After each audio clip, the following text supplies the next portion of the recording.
Pemirsa, Nadiem Makarim divonis 10 tahun penjara dan membayar uang pengganti 809 miliar rupiah dalam kasus korupsi pengadaan laptop berbasis Chromebook. Nadiem dinilai terbukti melakukan tindak pidana korupsi secara bersama-sama seperti dakwaan jaksa. Putusan Nadiem diwarnai pendapat berbeda atau dissenting opinion, seorang hakim yang meminta Nadiem dibebaskan dari segala tuntutan. Pidana kepada terdakwa oleh karena itu dengan pidana penjara selama 10 tahun dan pidana denda sejumlah 1 miliar.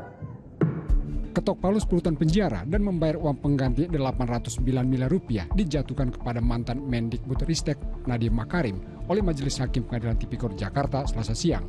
Nadiem juga membayar denda 1 miliar rupiah. Ketua Majelis Hakim Purwanto S. Abdullah menilai Nadiem terbukti bersalah melakukan tindak pidana korupsi secara bersama-sama sesuai dakwaan jaksa.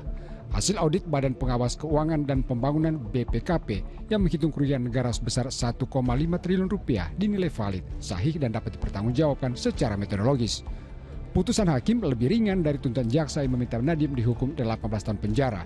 Namun Majelis Hakim menolak sebagian tuntutan jaksa yang minta Nadiem membayar uang pengganti 809 miliar rupiah dan pengembalian 4,8 triliun rupiah.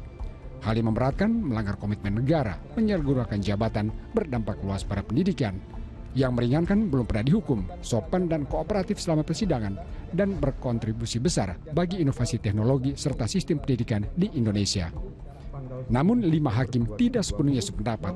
Hakim anggota Andi Saputra menyampaikan dissenting opinion atau pendapat berbeda. Ia menyatakan terdakwa Nadiem Makarim harus dibebaskan dari segala dakwaan jaksa penuntut umum karena tidak terdapat alat bukti yang cukup untuk menyimpulkan adanya niat jahat atau mens rea maupun perbuatan melawan hukum.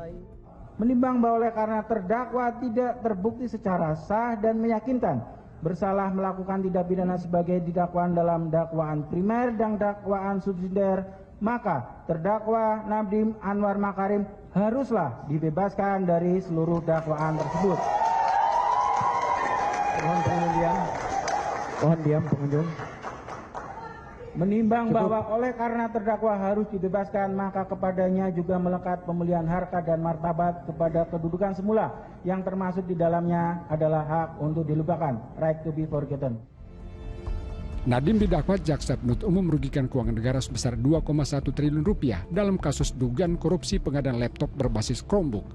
Perbuatan ini dilakukan bersama 3 terdakwa lain, yakni mantan konsultan teknologi Kemendikbudristek Ibrahim Arif dan 2 mantan pejabat Kemendikbudristek, yakni ex-direktur Sekolah Menengah Pertama Mulyat Syah dan ex-direktur Sekolah Dasar Sri Wayuningsi. Tia Trika Putri dan Oki Ardan melaporkan dari Jakarta.